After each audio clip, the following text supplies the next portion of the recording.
establishing an inventory that sells.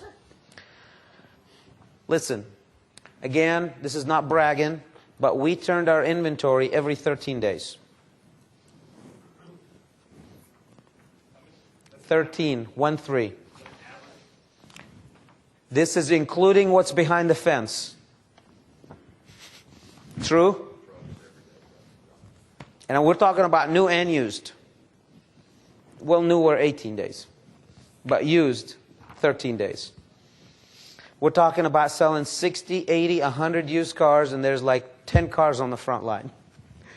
We're talking on new cars, when we sell them, we don't even wash them because they just came out of the shop, and we just put them up front, and somebody grabbed them. The return on investment doing that is absolutely stunning, because we did not pay, and I'll give you copies of my financial statements, Chris, and you already had copies of them, and you've seen that real live, Bill, that it's Charles, you've had them, it's negative. Our floor plan expense is negative because our turn is so vicious that by the time we get the floor plan credits, it's negative. By the way, I also don't take floor plan credits unless we sell the car. And we got in a big argument one time with dealers in my 20 group, and of course we're all very passionate. I said, how can you realize income you did not earn? He said, well, we didn't think about it that way. I said, well, that's why I don't take credits unless I sell the car. I get the money, it stays on an account, but it never hits the statement till I what? Sell the car.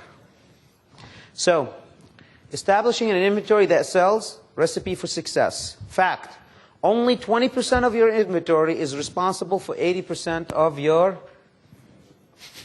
volume. This 20-80 rule, man, that's just a pain, isn't it? But really look at it.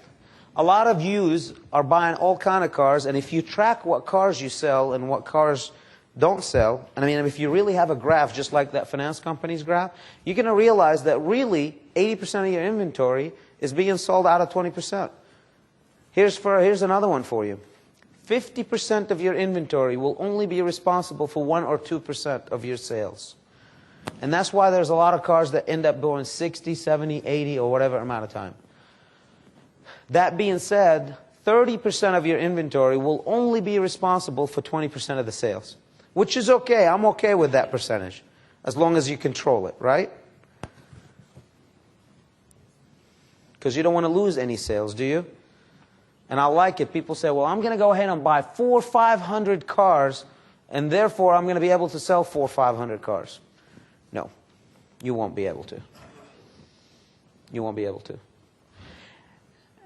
And one day we will sit down and I'll show you the return on investment, how much it truly does cost you to have a car over 60 days old. It's thousands of dollars. Thousands of dollars a year. And I'm not talking about in write-down only, but return on investment, money, and all that stuff, which I think your brain right now is like about to get unlocked. So stay with me on this. Chris, I know you'll like this one more than anybody. Are you smarter than the 5th grader question? I think they saw this and all of a sudden made a TV show out of it. Because this program came before that TV show. Are you smarter than the 5th grader? Savages. Those thieves. Why not figure out how to buy the only 20% that sells, which is the right 20%? Inventory selection mistakes. Selecting inventory because this is how I'm going to give you how you can get to that, right? You're buying cars the way it looks. That's your idea of what? This is the right car. Well, this car is hot. It's red, got the wheels. Man, it got eyeballs. Have you ever seen a car that has eyeballs? I mean, did you ever look at a car and then it looked back at you? But that's a term that we love. Man, that car got some eyeballs. You know what that term says? Man, I paid too much for it. But you're justifying it. Dealers want the inventory to look good on the lot to attract customers. The problem, this is not the inventory that they can sell to the customers that they're attracting. That's an issue. If you want to have eyeballs, park it in the back. Sell it on the internet. Sell it to your neighbor. Paying too much for the inventory. I tell you what, man, I went to this one auction and I saw 2 guys up there and it didn't matter what car it is, they bet against each other. I think it's a lot cheaper to take them in the back, put some gloves on, and just go at it. That's a lot easier than paying thousands of dollars for the car. If the car does not, it comes to a point right now where you just need to walk away, man.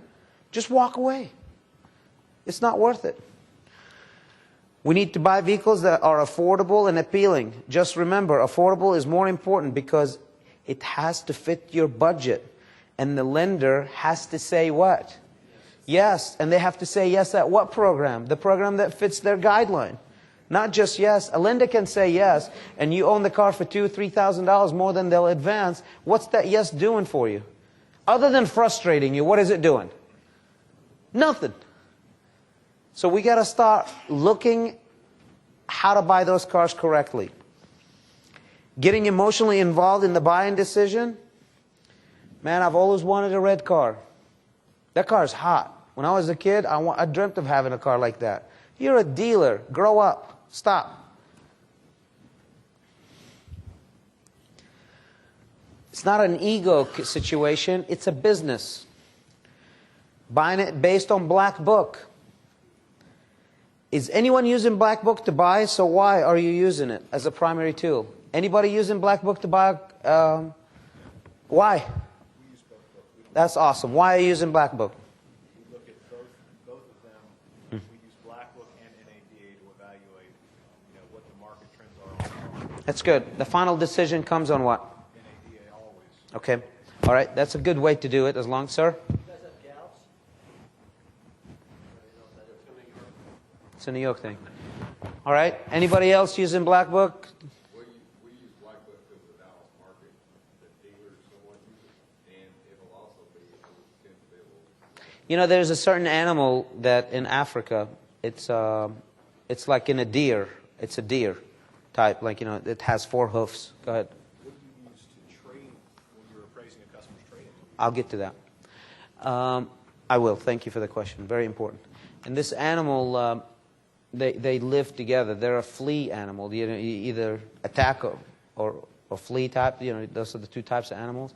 This one, to preserve themselves, they just run. And there's thousands and thousands of them. And for whatever reason, they get spooked. And they run. And they run. And once one of them runs, 2 runs. 3rd, 4th, 5th, and they just keep running. Next thing you know, the entire herd is what? Running, right? Run, Forrest, run. And it keeps running. And next thing you know, they run out of what? Ground. Because Africa, as I don't know if everybody knows or not, it's not really all flat. There is mountains and valleys. And the one in the front doesn't know what's going on in the back. And the one in the back doesn't know what's going on in the front. And they just run. And next thing you know, the ones in the back are pushing the ones in the front. And now they run out of room and they are what? Hundreds of thousands of feet down. And they just fall off the cliff and they die. In the hundreds of thousands. And dealers using Black Book to buy cars is equivalent of those animals dying of hundreds of thousands. The difference is we're not dying, we're just killing our profit. I'm not trying to insult anybody. Chris asked me a very important question. He said, what do you use to evaluate the car? I want to ask you a question. What are you going to do with that car? Are you wholesaling it or are you retailing it? If you're wholesaling it, you use what the wholesalers use, which is the Black Book. If you're retailing it, as into the finance company, you grab that NADA. You want to satisfy your curiosity and tell me what market trends and this and that? Market trends are great, but if it doesn't fit my program, I don't need it. If you want to know what the market trend is, so just to make sure that you don't want to pay too much for a car, I salute you for that. But it's not going to be a decision for me to buy this car or not. Because if the market trend tell me that I should buy this car for $4,000 behind X amount of value, but I don't have any of it, and the only way I'm going to buy it is $3,000 behind, and it's waiting on a $5,000 wait, and I'm buying that car. Because I'm never going to let a dollar wait on 100. So, for you to tell me, for example, Gary, and we're boys, buddy, I love you, and I know you love me, but the fact of the matter is, you're a wholesaler, and you have to make a decision. Do you want to buy that car to wholesale it? If that's the case, go big, use the Black Book. But if you have intentions to retail it, you need to be using the yellow book or the KBB, depending what area you're in. Now, yeah, but I know. I know. Go ahead. Go ahead. But if you buy the car in our market area on the black book and it's less than NADA, you're making a better buy. If you're a fantastic wholesaler and you are using the NADA guideline and you're able to use the black book as a reference, that's fine. You guys understand what I'm saying? But there's people that walk in with their black book and make all buying decisions. And here's a good one for you. And I know I got some horses here, used car horses here. Any of you is turning your inventory in 13 days? Because you're what? We're aggressive. That's with used cars. That's not a new car. I understand, but you're aggressive with 14-day turn because you're still using the NADA book. Take that NADA book and throw it away and see what happens. Where will you be? You got to use the NADA book because you're selling it to retail it. Now, here's another one for you, Pete. Some of the people that I asked and I said, why are you using the black book? And they'll come and tell me, well, just in case I need to wholesale it in 60 days. Are you kidding me? Are you kidding me? When I go to an auction and I see a guy with black book, I stay away from him.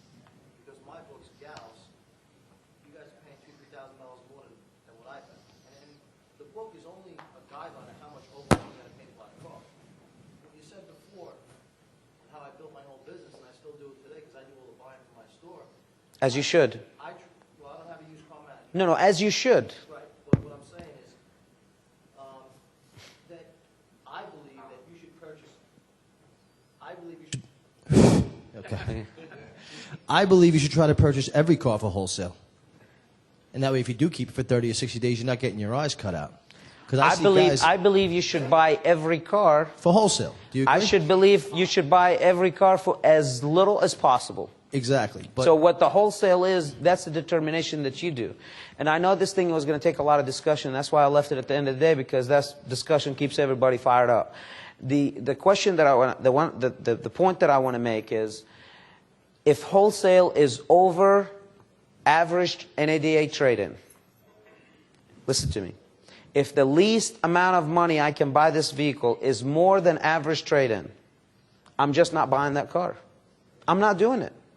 Unless I have a specific purpose for that vehicle. I'm going to put it on eBay, it's one of a kind, it's this and that. But it's not part of my 80% core of my business.